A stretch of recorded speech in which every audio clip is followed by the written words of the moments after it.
Okay, so this is green vegetable.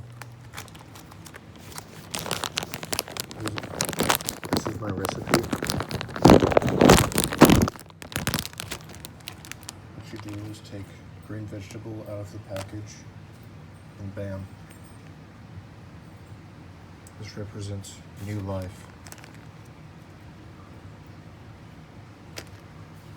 Bam. We are growing some tomatoes though. I don't know if that counts as new life. It's raining outside a little bit, so yeah. Recipe for the egg or whatever. You just go to your refrigerator. Go to your local refrigerator, open it, and grab an egg.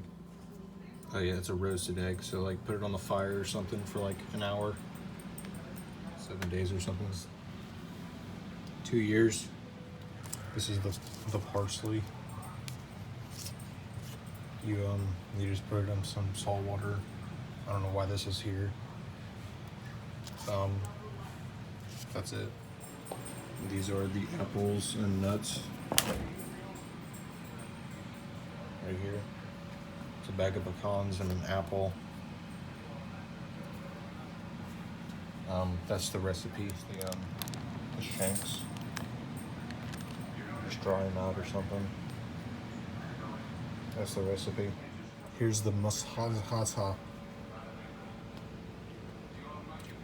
It's the bread.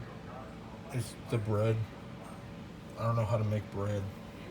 That's the recipe. I don't know what this is. I'm gonna call it horseradish. There's a lot of horseradish. I don't know how to make it. That's the recipe.